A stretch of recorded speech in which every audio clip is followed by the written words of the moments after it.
ప్రియులారా, మన ప్రభు అయిన యేసు క్రీస్తు నామంలో మీకు శుభోదయం. ఆయనను గూర్చి అనుదిన ఆత్మీయ ఆహారం, ఏప్రిల్ 14 సోమవారం. నేటి మన ధ్యాన లేఖనం లూకా సువార్త 15వ అధ్యాయం 20వ వచనం. వాడింకా దూరముగా ఉన్నప్పుడు తండ్రి వానిని చూచి కనికరపడి పరుగెత్తి వాని మెడ మీద పడి ముద్దు పెట్టుకొనెను. వ్యాఖ్యాన అంశం: తండ్రి ప్రేమ ముద్దు ముచ్చట. వ్యాఖ్యాన అంశం: తండ్రి ప్రేమ ముద్దు ముచ్చట. వ్యాఖ్యానం: ఈ ముద్దు క్షమాపణకు గుర్తు. దూరంగా వెళ్ళిపోయి దుర్గంధం లేపింది ఈ ముద్దులో మునిగిపోయింది. క్రీస్తును మీరు గైకొనగా మీ పాపాలన్నీ క్షమించబడ్డాయి. ఇది మీరు ఎరిగి ఉన్నారా? ఎఫెసీ పత్రిక 4వ అధ్యాయం 42వ వచనం చూడండి. ఈ వచనం నందు క్షమించును అని లేదు, క్షమించను అని ఉంది. తరువాత ఆ కుమారునికి తండ్రి ప్రశస్త వస్త్రము తెప్పించి తొడిగించాడు. నీతి అంగీ అని దీని వ్యాఖ్యానం. చేతికి ఉంగరం పెట్టినది పరిశుద్ధాత్మకు గుర్తు.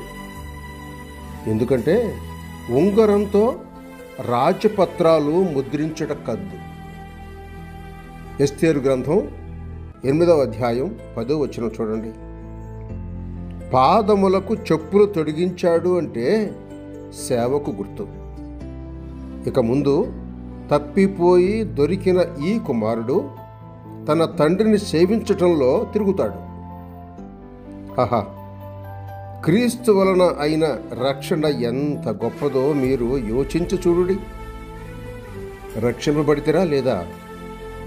క్షమాపణతో సమకూడిన తండ్రి మధురమైన ముద్దు క్రీస్తు వలన మీకు చిక్కిందా లేదా?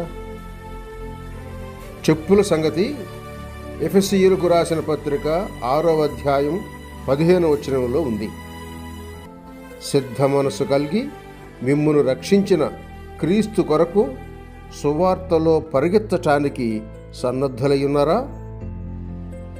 మరి వచ్చుచున్న ఆ కొడుకును కౌగిలించుటకే తండ్రి పరిగెత్తును అని మరొకండి. తండ్రి ఉత్సాహం దానిలో కనిపిస్తోంది.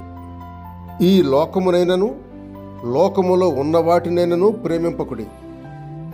ఎవడైనను లోకమును ప్రేమించిన ఎడల తండ్రి ప్రేమ వానిలో ఉండదు. యోహాను రాసిన మొదటి పత్రిక 2వ అధ్యాయం 15వ వచనం. సహోదరుడు సైలస్ ఫాక్స్. శుభములతో వందనాలు.